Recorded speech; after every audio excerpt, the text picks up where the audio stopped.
كريستيان ناحيا عينكاوا لهوليري بهالكفتا صالا نو روجا جدايك بونا حضرت المسيح بيام من خوين ناشيانه ناشتيه ونمونه بيك فجيان الهرما كردستاني بلافدك كردستان بسو شارجي بفي هالكفته سردانا مالا هنرمندكي كريستيان وكساتك روشنبيل عينكاوا دك رابورتك تايبت بتايبت منيه في ججنه آماده كري نطلق ديوانا دي موري كليبي بهاتنا سالا نو یا 2021 و روژا جدایک بونا حسرت مسیح کریستیان کردستانه و به تایبت لعنکا و یا هولی را پایتخت به وی آوایی پیشوازی لججنا خواه و سالانو دکن لبيك باخي طلاق لبيك ما خلقا هنرمند کریستیان فؤاد زمارا به زمان خواه استراناند بیشه و پیشوازی لوی بونید که باواني زيري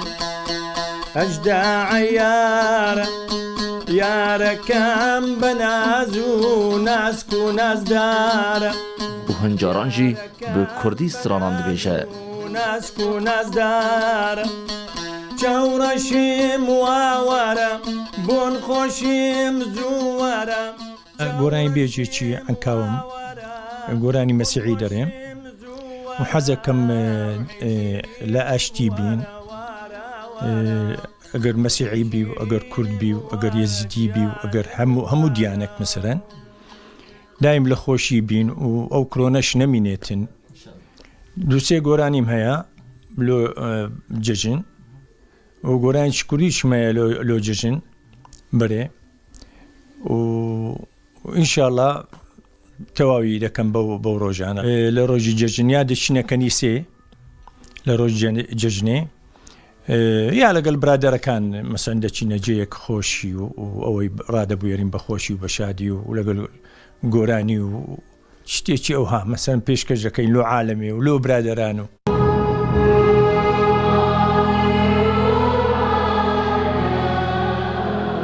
دیرین کریستیانان لعنکاوا به مراسم اولی هاتنه خملاندن و کسایتین روشنبیرین کریستیان جی پیام خود بیجن و به نمونه پیکواجیان لهریما کردستان دلخوشن جژنەکانی لەدایک بوونی سید المەسیح و جژنی سەری ساڵ پیرۆزبایی خۆم و ئەندامانی کۆمەڵی حدیە بۆ توانستەکان ئاراستەی هەموو مرۆڤایەتیەک ئەەکەم لە جیهان و لە هەمان کات ئاراستەی کریستیانەکانەکەم بە شێوەیەکی تایبەتی لە هەرێمی کوردستان و لە ناوەند و لە وڵاتانەی کە کریستیانی تایە هیوادارم کە ئەم جەژنەیە بمان خاتە ئاقارێکی تر ئاقاری پێکەوە ژیان ئاقاری خۆشەویستی و ئاقاری ئاشتی بەڕاستی ئەم تەجروبەی هەرێمی کوردستانیش کە نەجاحەتی هینە لەسەر ئەم ئاستە نەجاحەتی هینە توانی بەرقەراری ئەم پێکەوە ژیانە بکاتن و سەدای خۆی وەربگرێت لە زۆر لە وڵاتانی دەرەوە دبک و لهر ولاتی که اف نمونه تونه به لیل هریما کردستان با آشتی و با آزادی و با آرامی پیشوازی لهر اولو پیکاته که تکرن لوراجی کریستیان هریما کردستان و نمونه بلند نرخینن ببونه اجدایکونا حسرت مسیح و غاطنا سرسالانو یا 2021 کریستیان کردستانه دخواست دکن که اف سال ببه سالا آرامی و آشتی و پیام خوی آشتی جی بریا کردستان 24 را دگهینن زردشت همه کردستان 24 هولیر ببجداریا پیکاتن اولی کریستیانین باشی که لدشتانی نوای رسم جشن هجدایک بونا حضرت مسیح لدرخصن کریستیانی نوی دوری دعا اجبو هزن پیشمرگه کرن و گوتن بخوی ناوان باشی جدست داعش هات رزگار کرن پێکهاتێن باشیکێ بەرهەوی کرینە سەردانا کریستیانان کەن بۆ بشکداریکردن دەجەژ ناژدایک بوونە حەزرەتی مەسیحدا خصوصية بعشيقة مكوناتها لا شك أن هذه من قديم الزمان تایبەتمەندیە باشیک ji kevin dixweşî û nexweşiyan de her demê cejn û helkeftên olî de em pêk ve bejdar dibin û cejna xwe lêdar dixin. Ev taybetmendî wekû Iraqeke biçûk bêcewazî lê hatiye. ملة أو كل دين بمناسبة أعيادهم. لە هەر جەژن و هەلکەفتەکە ئۆلی باشیکێ پێک هاتە گەلێک دادگەڕن سەرەڕای وێ چەندێل خۆشی و نەخۆشیاش دادگەلێکن بێ جیاوازیە ئۆلی. جينا احنا كايزيديين نشارك اخواننا المسيحيين بهاي المناسبة. اموکو ایزیدی هاتنە جژنا کریسیانان پیرۆز بکەین.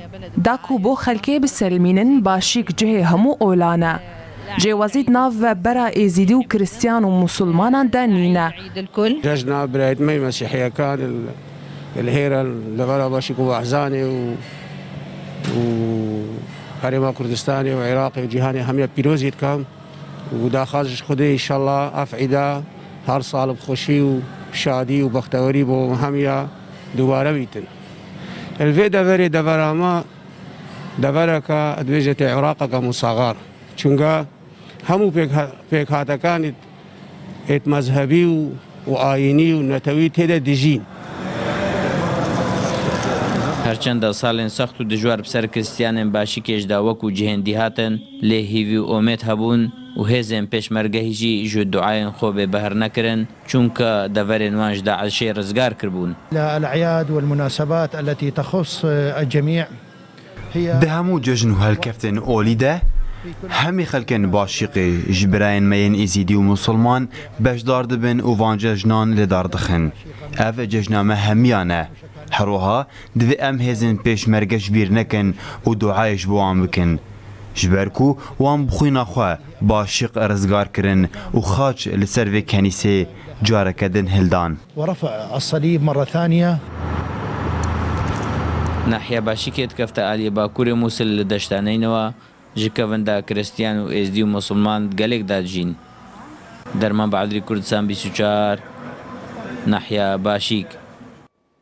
Li Silêmanê nava Kenîsa Meryem de zarokên Musulman û Kiristan hemû pêkhatin li Herêma Kurdistanê fêrî ziman û aneyên dibistanê tên kirin. Kenîse bûye cihê komkirina pêkhatên cuda.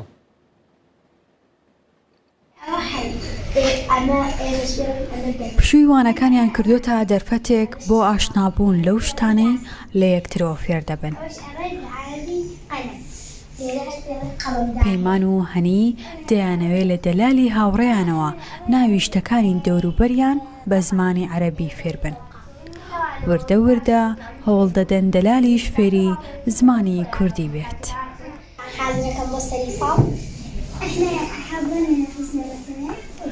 ناو بە ناویش باسی جەژن و بۆنەکان دەکەن.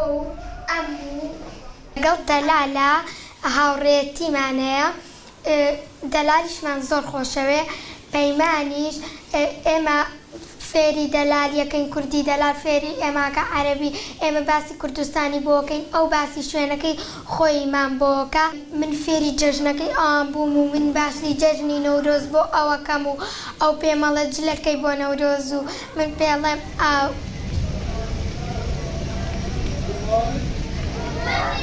کڵێسای مەریەم حەزرا لە ڕێگایکردنەوەی وانەی تایبەت بە فێرکاری منداڵان بۆ تا ناوەندێکی کولتورە جیاوازەکان و کۆبوونەوەی منداڵانی سەرجەم پێکاتەکان. ئەمەش وای لە مامۆسانی وانەکان کردووە بە پەرۆشی زیاترەوە وانەکان بڵێنەوە.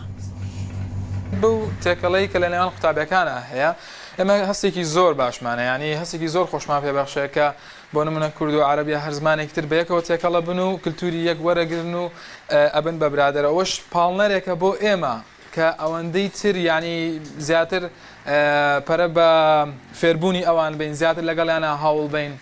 ئەوە ئەکەن بۆ تعایش سلمی ینی بەیەکەوە بژێن هەمووان ینی چونکە ئەوەنە هەر دەوروبەری کنیسان بەس بازان مسلمان و بازان مەسیحین بەروەها تێکەڵمان کرد گوتمان بە فێری یەکتر ببن و یەکەوە فێر ببن.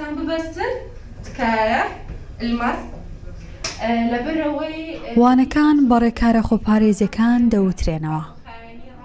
مامۆسانی ناو کڵێسەکەش بە هەمان شێوەی قوتابیان پێکاتیان جیاوازە. بەڵام بوونەتە پردێک بۆ تێکەڵکردنی ڕنگ و کولتورە جیاوازەکان. هاتنی ساڵی زایمیش جۆش و خرۆشی زیاتری بە منداڵان بەخشیوە.